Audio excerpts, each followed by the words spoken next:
The future is here. Meet the all-new Kia Niro EV.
Yeah, because of my alarm.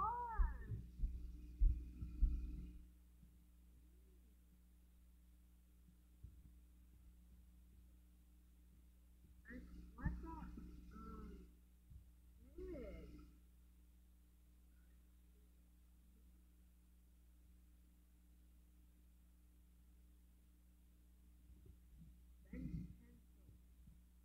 Yay.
Then why aren't you in the snow?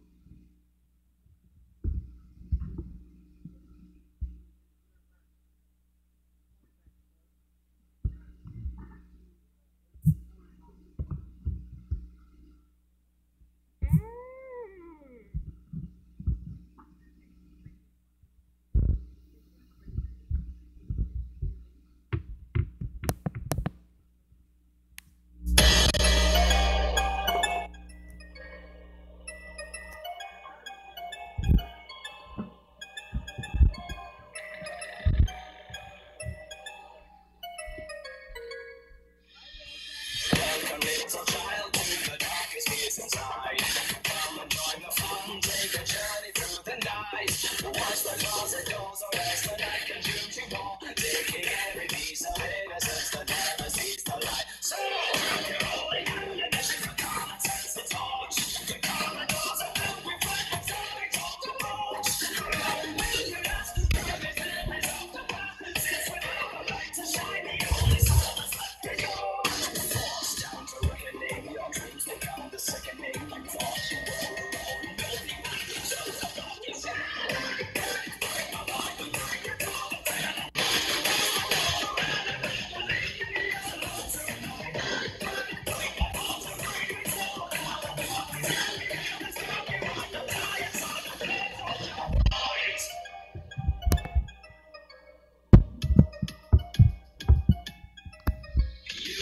Your safest place to breathe was right inside your room. But once the clock begins to chime, your fate will lead to doom. You're looking left and right through the doors you shut so tight. But as long as you're away, they open up to scare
this one is record breaking if someone was taken count. I would think like many people see stuff like this.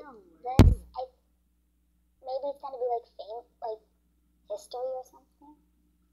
It's part of Maine's history. It turned into a circle. That's because of the Russian current, because it comes down like a rocky place. The currents were moving it, so then it freeze the whole thing. So it just turned into a circle and started spinning. We went there when it was stuck, so I thought it kind of looked like a duck because there's like a part where it looked like a feet and the other part where it looked like a head. Because we live in Westbrook here at Condon, and it's like right down the street from us, which is really cool. It was actually really thrilling. Like there was helicopters, like there was like billions of people everywhere, and like it was really cool.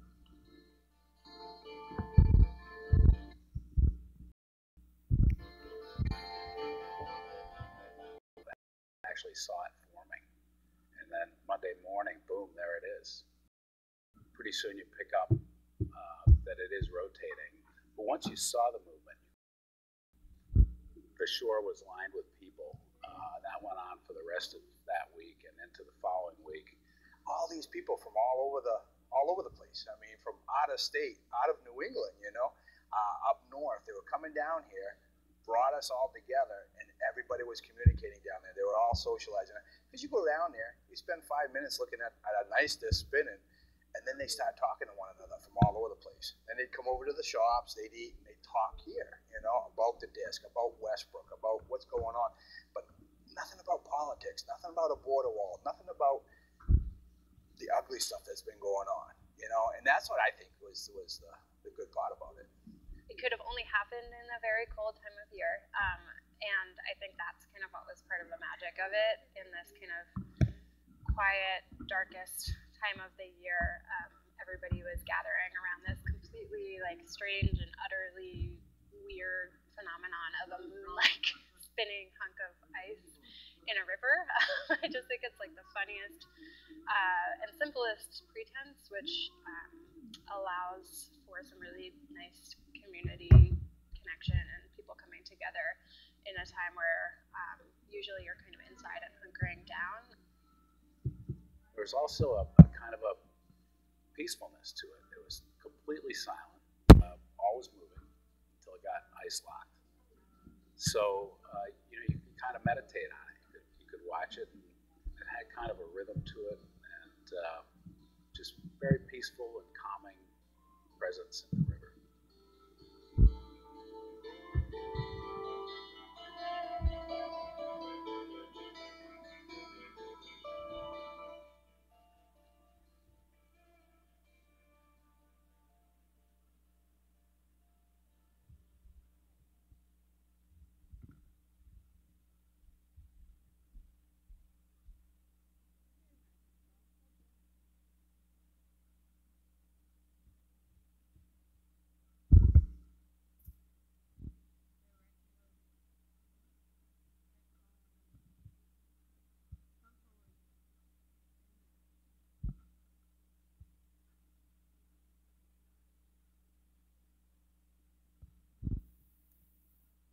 Number 15, The Hacker.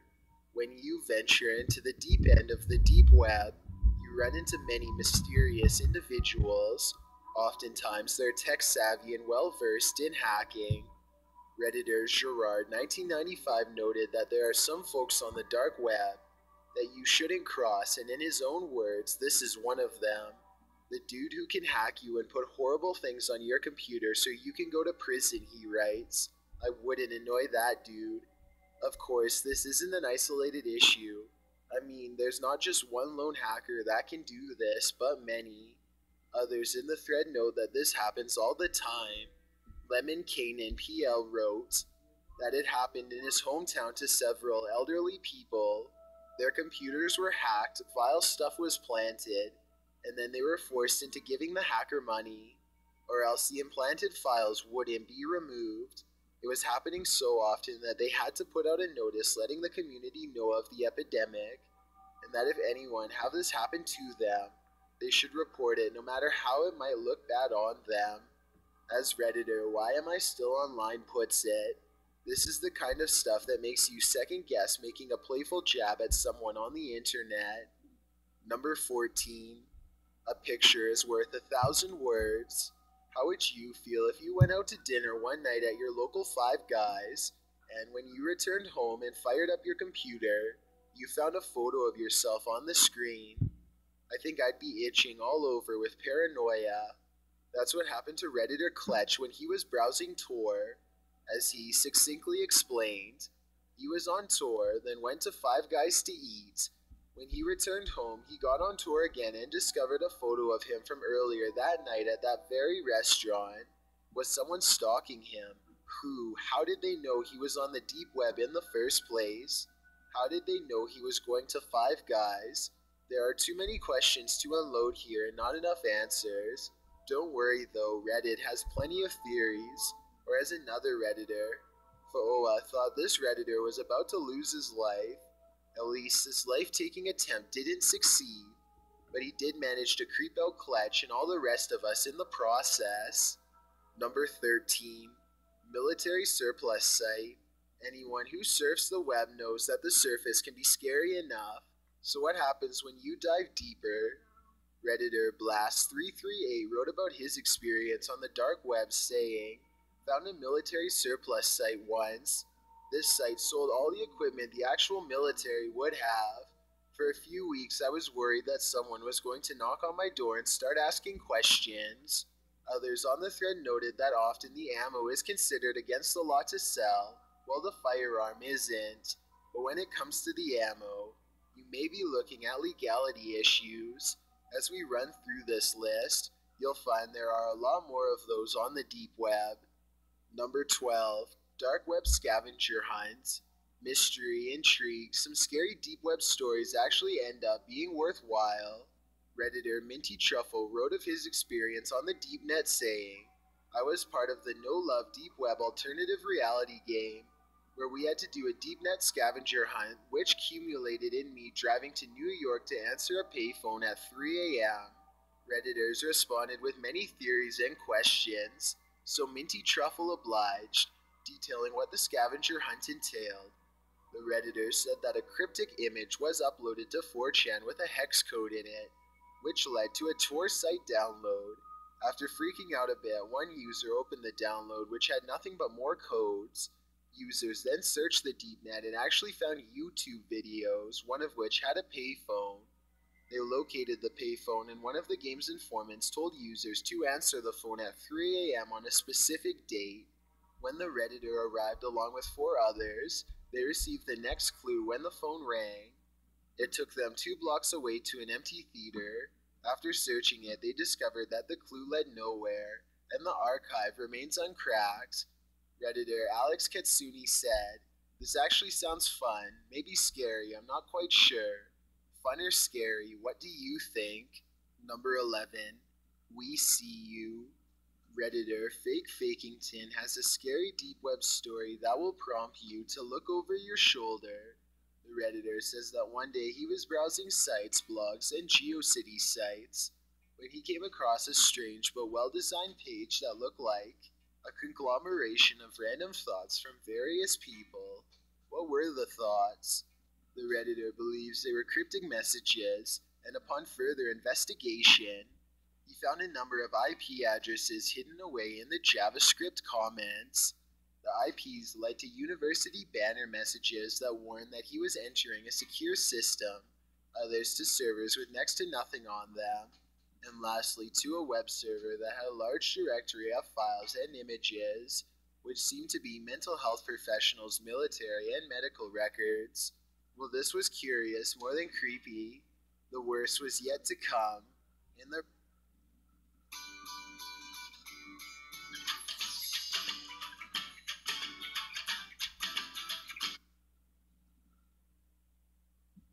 Redditor's own words, as I browsed from a subdirectory back to the parent, at the top was a new HTML file named something like onehellothere.html. The timestamp was from right that minute. I opened it, and in plain text was the message, "We see you." The server dropped 15 seconds later, as I'm sure the Redditor's heart dropped with it. Number 10. Human experiment journals. One anonymous user shared his secondhand experience with the deep web. He wrote, "Something that really stuck with me and disturbed me was these human experiment journals, which documented human experimentation on homeless or taken individuals." Another anonymous Redditor wrote that while he understands the skepticism about deep web stories, they shouldn't be dismissed outright, because some of them are true. He points to the one that was featured on 60 Minutes as an example. The culprit had done some truly evil things, which he'd videotaped and then posted on the deep web. This just goes to show that some of the most depraved and outrageous things really do occur, and human experiment journals may truly be one of them. Number 9. I know who you are. Seeing a photo of yourself is one thing, but when someone online knows your name, Redditor Big Wise Guy 55 was navigating the deep web. When he commented on a video, as you do, he returned to the page later to re-watch the video, and there was a reply to his comment. "That is very astute of you, Mr. Insert real last name." The Redditor said he didn't use the internet for a week after that, as his last name is uncommon. How could someone in the scene of anonymity know his name? That's what one Redditor asked. He got some knowledgeable answers from many on the thread. Beast noted it's pretty easy to find someone's identity on the internet, even on the deep web. Another Redditor, Raincoats George, commented that people are lazy online, using the same usernames and passwords on numerous accounts, and that information is often available and easy to find. The point is, anyone and everyone is vulnerable to this type of sleuthing. Just hope that you won't be next. Number 8. I Spy. The following creepy deep web story was shared by an anonymous Redditor. The worst that happened is I went on a sketchy website, then someone started accessing my camera. However, the Redditor's camera was already broken. This story seemed to give others in the thread the creeps. Waka2642 chimed in saying, "Whenever I'm using my computer, I feel like my camera is recording me, even though it's blocked with a rubber cap and it's not recording." Other Redditors said that feeling as though you're being watched is not unusual. Some people even let it take over their lives. One anonymous Redditor said that he constantly felt as though there were cameras on him, even in the vents of his house, and the paranoia made him act differently. Stubbs94 said he really did have someone watching his every move in a previous job. His employers would watch their staff remotely and then ding him on stuff. The experience made him paranoid, as it probably would anyone.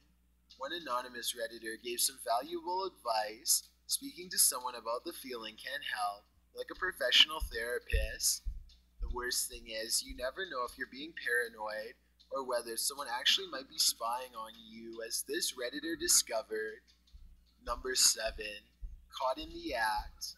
Owen Johnston had an episode on one site, which will make you avoid it by any means. He still isn't completely sure how the individual managed to do what he did. What did he do? In the Redditor's own words, "I was buying some, in quotations, clothing, off the deep web for a while, and one day received an inbox on my personal Twitter account. The person talked about how I was an amateur and obviously didn't protect my identity enough, and that they would report me to the police with information about the clothing I was buying. What happened when the Redditor said he'd call their bluff? The person chimed back, what would, insert mom and dad's name, say about this, or your teachers from, insert school name, say. The man, of course, wanted money in exchange for his silence, and what could the Redditor do? All his personal info was in the palm of this man's hands. On top of that, he believed his Tor browser had been compromised. After thinking about it for a while, though, he wondered if the man had simply seen the Redditor's personal Twitter account, follow another account titled Is Silk Road Up and Running, and then made an assumption and searched for personal info connected to the account. He decided this is what had happened, so instead of sending money, he simply blocked the account and walked away. Luckily, he seemed to be right. At least nothing further has happened. which leads us to wonder, was he right about his tactic, or could his Tor browser be compromised to this day? Number 6. Middle of nowhere. Sometimes those who venture into the deep web might find something dark and disturbing that they don't know how to handle, especially when the venturer is young and unsure. Redditor Maple Russian was only 12 or so when he first navigated the deep